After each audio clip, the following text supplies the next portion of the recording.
नमस्कार दोस्तों, आप सभी का स्वागत है अनअकैडमी के हमारे यूट्यूब चैनल पर, जहां हम बात करेंगे आपके साथ एक गंभीर मुद्दे की। आइए चर्चा शुरू करते हैं। ईयू की संसद ने दोस्तों मणिपुर हिंसा को लेकर जो बयानबाजी की है, जो प्रस्ताव दिया है, उसको लेकर भारत ने क्रिटिसाइज किया है। आइए बात करते हैं टॉपिक पे पूरे हम लोग आपके साथ। देखिए दोस्तों, भारत सरकार क्या कह रही है। भारत सरकार बता रही है दुनिया को, देखिए हम कितने बड़े डेमोक्रेटिक कंट्री हैं। बता रहे हैं हम लोग कि यार हम यहाँ पर एक दुनिया में इकोनॉमिक पावर है, अपने आप में डेमोक्रेटिक कंट्री हैं, ठीक है, और डेमोक्रेसी को बढ़ाने के लिए हम हर कुछ प्रयास कर रहे हैं, ठीक है। एक तरफ हमारे दोस्त हैं, वो अच्छे अच्छे डेमोक्रेसी वाले दोस्त हैं, ईयू है, अमेरिका है, जिनके साथ खड़े होने में हमको गर्व महसूस, सम्मान महसूस होता है कि हाँ यार डेमोक्रेटिक कंट्री हैं ये सारे। अगर इनकी संसद, इनकी पार्लियामेंट, इनकी सरकारी संस्था अगर हमारे भारत में कोई हिंसा हो रही है, उस पर एक कमेंट जारी करती है, उस पर एक बात कहती है कोई कि आपके हिंसा गलत हो रही है, तो हम कहते हैं नहीं नहीं, तुम्हारी बात सही नहीं है, हम खारिज करते हैं, तुम गलत कह रहे हो, तुम एंटी इंडिया हो। तो ये क्या है? तो अपनी भाषा में इसको कहते हैं हम लोग, ये सब दोगलापन है दोस्तों, ठीक है। तो ऐसा नहीं करना चाहिए, लेकिन फिर भी अगर मीम तरह ना सोचा जाए, मीम की तरह ना सोचा जाए, तब भी सोचा जाए तो इंपॉर्टेंट बात है, वो जांच करके रिपोर्ट तैयार कर रहे हैं। हम कहते हैं नहीं, ये खारिज करते हैं, तुम गलत कह रहे हो, लेकिन हाँ तुम दोस्त हो, तुम लोकतांत्रिक हो, हमारी पावर को देखो, हमारे सम्मान से चलते हो, लेकिन जो हमारे खिलाफ बोलते हो अगर तुम, तो गलत हो। हमारे साथ चलो, व्यापार करो, डेमोक्रेसी की बात करो, लेकिन हमारे खिलाफ अगर बोलोगे तो तुम गलत बोल रहे हो। तो ये जो चीजें अपने आप में, इसको बचना चाहिए दोस्तों हमको, ठीक है।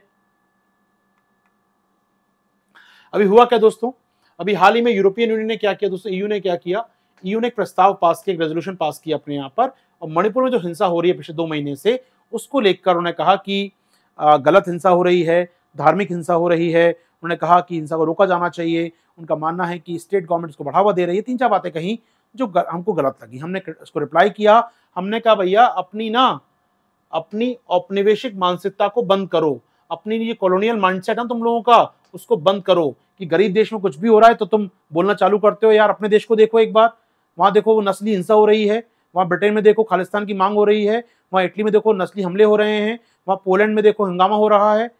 हम पे क्या चढ़ रहे हो यार, उसको देखो, उधर जाकर अपने घर को देखो, हम पे कमेंट करने से पहले उस कमेंट को देखो। तो हमने ये कह दिया, और फिर ये कहा कि ये हमारा आंतरिक मामला, क्या हो रहा है हमारे देश में, आपको क्या करना। यानी ईयू की संसद ने एक प्रस्ताव पारित किया, हमने कहा ये हमारा आंतरिक मामला है, तुम कौन होते हो बोलने वाले, और तुम्हारी माइंडसेट औपनिवेशिक माइंडसेट है। डांट फटकार भगा दिया हम लोगों ने, ठीक है। यह रवैया अमेरिकी सांसद ने भी दिया था, तो उसको भी खारिज कर दिया हमने। उन्होंने कहा कि माइनॉरिटी पे हम लोग करते रहते, तो हमने काफी हमला किया उनके ऊपर, वर्बल अटैक किया हमने। तो कुल मिलाकर हम अपनी बुराई नहीं सुन पाते हैं, या अपनी बुराई या अपने मामलों में विदेशी दखलंदाजी नहीं सुन पाते हैं। चलिए, इस पे बात सहमत है कि हमारा आंतरिक मामला किसी को बोलने का कोई हक नहीं है। लेकिन क्या होता है, ऑस्ट्रेलिया में हिंदू मंदिरों पर अटैक होता है, या फिर अमेरिका में कोई नस्ली हमला होता है, या कनाडा में कुछ गुरुद्वारे पर अटैक होता है, बांग्लादेश में दुर्गा पंडाल पर अटैक होता है, तो हम बोलते हैं चिंता की बात है। हमें कहते हैं भाई माइनॉरिटी पर अटैक हो रहा है आपके यहाँ पर, हम बोलते हैं कि हमारा हिंदू खतरे में है, वहां पर भारतीय लोग खतरे में है, वहां पर आपके यहाँ बचाव नहीं हो पा रहा लोगों का, हम तुरंत रिएक्शन करते हैं कि उनका आंतरिक मामला है यार। बांग्लादेश में सांप्रदायिक हिंसा हो रही है तो उनका आंतरिक मामला है ना यार। ये तो चुनी सरकार है, बांग्लादेश में डेमोक्रेटिक सरकार है, ऑस्ट्रेलिया में डेमोक्रेसी है यार। वहां पर हिंदू धर्म मंदिर पे हमला हो रहा है, किसी रिलीजियस प्लेस पे हमला हो रहा है, तो उनकी सरकार देखेगी यार हमें डिस्टर्ब करने का क्या बनता है यहाँ पर, हमारा आंतरिक मामला थोड़ी है कोई। लेकिन यहाँ पर हम जरूर बोलते हैं। जी हाँ, तो ये जो बात है, इसलिए मैंने कहा ये हिपोक्रेसी अपने आप में, जो ये दोगलापन की बात हम कर रहे थे यहाँ पर दोस्तों, उसकी हम बात कर रहे हैं। तो यहाँ पर यूरोप में नस्ली हिंसा होती है, वहां पर अपनी चिंताओं को इजहार करने का हक हमको रहता है। यूरोप बोल दिया तो हंगामा कर दिया। चलिए, ये तो बात हुई एक पक्ष इसका। लेकिन यूरोप ने जो कहा उससे मैं भी सहमत नहीं हूं। बीइंग अ यूपीएससी कैंडिडेट आपको सहमत नहीं होना कि सरकार का स्टैंड बहुत क्लियर है, आपको कॉलोनियल माइंडसेट है, आपको हमारे इंटरनल मैटर बोलने का अधिकार नहीं है। इतनी बात चलिए ठीक है, मैं आपको 1-2 पॉइंट और दे रहा हूं जिससे आप क्रिटिसाइज कर सकें आराम से। यूरोप ने जो बोला गलत है। देखिए, यूरोपियन यूनियन का क्या लगता है, जो मणिपुर में जो हिंसा हो रही है वो धार्मिक हिंसा है। उनका मानना है कि चूंकि एक देश में इस समय राइट विंग सरकार है, एक ऐसी सरकार है जो हिंदू वोट बैंक के जरिए बनती है, ऐसा मानना है यूरोप का, और ऐसे में मणिपुर में जो मैतेई समुदाय है उसको हिंदू सरकार समर्थन दे रही है, और जो अदर पार्टी हैं, विशेषकर नागा हैं और जो कुकीज़ हैं वो अलग धर्म के हैं, और ये धार्मिक लड़ाई है अपने आप में। तो यूरोपियन यूनियन का मानना है कि जो लड़ाई है वास्तविकता में ये धार्मिक है, और यहाँ पर सरकार हिंदुओं का साथ दे रही है, दूसरे पक्ष का साथ नहीं दे रही। इसी सरकार की आलोचना कर दी। लेकिन ये आप भी जानते हैं, हम भी जानते हैं, और ये बात निष्पक्ष रूप से सामने आ चुकी है कि कोई धार्मिक लड़ाई नहीं है। हाँ, चर्च पे अटैक हुए, हिंदू मंदिर पर अटैक किए गए, इस वॉर में दो राय नहीं, इस संघर्ष में दो राय नहीं है, लेकिन उसका अटैक करना सांप्रदायिक हिंसा होना नहीं है। याद रखिए, सांप्रदायिक हिंसा नहीं जो कुकी और मैतेई का संघर्ष मणिपुर में चल रहा है। ये लड़ाई कोई आज की नहीं है, ये दशकों से चली आ रही है। हाईकोर्ट के आदेश के बाद हिंसा भड़की। हाईकोर्ट ने जब कहा कि मैतेई को दिया जाए एसटी स्टेटस, तब हिंसा भड़की। सुप्रीम कोर्ट के ने कहा भी भैया आपको हाईकोर्ट को देख के बोलना चाहिए चीजों को यहाँ पर। तो ऐसे में आपको समझना होगा ये हिंसा कोई सांप्रदायिक हिंसा नहीं है। अगर हम सांप्रदायिक हिंसा की बात करें तो नागा लोग इसमें इन्वॉल्व नहीं हैं, जबकि नागा एक क्रिश्चियन कम्युनिटी है, उसी राज्य वो भी रहते हैं, लेकिन उनको इन्वॉल्वमेंट नहीं है उनका ना इस हिंसा में। हिंसा का इन्वॉल्वमेंट किसका है? मुख्यतः कुकी का दोस्तों, कुकी वर्सेस मैतेई का। तो मैं समझ आना चाहिए जो ईयू कह रहा है उसके पक्ष में भी वजन नहीं है। आप इसको धार्मिक हिंसा बता रहे हैं, तो सुनिएगा दोस्तों, यहाँ पर अभी ईयू की संसद का कहना है कि यार ये गलत समझ है। उनका मानना है जो संघर्ष है वो धार्मिक है, हिंदू और ईसाई एक दूसरे के खिलाफ लड़ रहे हैं। उनका मानना है कि चर्चेज और टेम्पल को तोड़ा जा रहा है दोस्तों यहाँ पर, और ये अपने आप में हिंदू मेजोरिटी जो मैतेई सरकार भी और मैतेई समूह भी है, ये क्रिश्चियन डोमिनेटेड कुकी जो समुदाय है उनके बीच की हिंसा हो रही है, मंदिर और चर्च तोड़े जा रहे हैं। बात सही है, मंदिर चर्च पर कुछ अटैक किए गए होंगे, ऐसा नहीं है। अगर कोई भी सांप्रदायिक तनाव होता है, कोई भी ऐसा प्लेस, क्योंकि यहाँ पर जुड़ाव चर्च के साथ बहुत ज्यादा है समुदायों का, वहां पर उनकी मीटिंग भी चर्च के अंदर होती है, तो ऐसे में चर्च उनकी जिंदगी का अहम पार्ट है।